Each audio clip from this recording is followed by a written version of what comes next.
Hi, thank you for joining me. I will be talking to you about psychosocial stages of development and how they apply to my career. Excuse me. So throughout this presentation, I'm going to be talking about Erikson, Holland, and my career, like I stated before, and give you kind of an overview of what psychosocial theories are and the vocational interests that they predict. So starting out with Erikson's stages of psychological development, he thinks that there are 8 stages that people go through throughout their lives. Starting from 0 to 1, we build trust versus mistrust, so it's really reliant on our mothers. At 2, it's autonomy versus doubt, so this is when both parents are involved, whether or not we develop as a self or within a society. Societal norms, excuse me. And from ages 3 to 5, it's initiative versus guilt. So whether or not we have the willfulness to continue creating, or if we feel guilty for not being able to participate.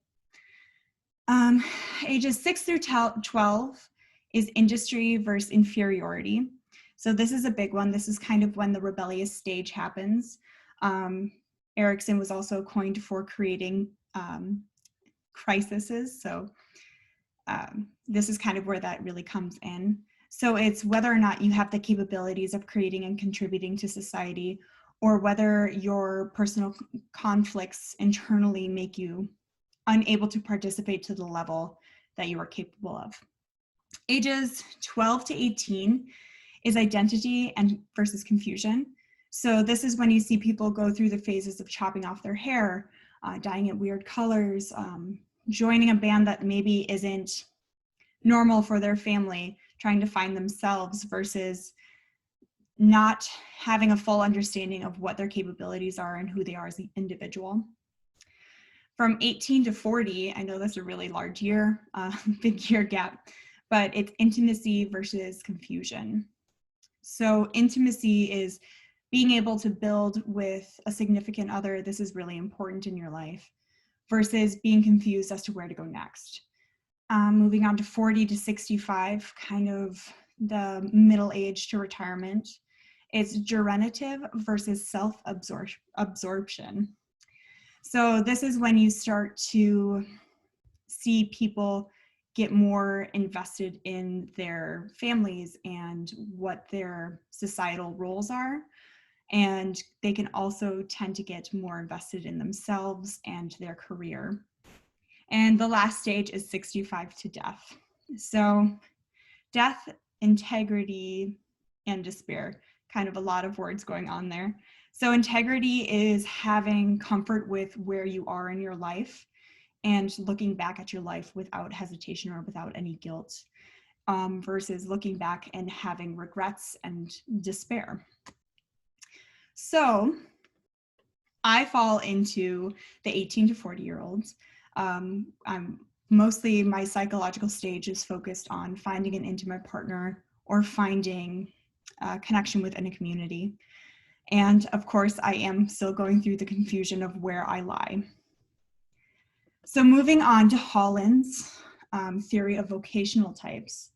This is separated into 6 different types and kind of dictates or takes guesses at what someone will be based on their personality.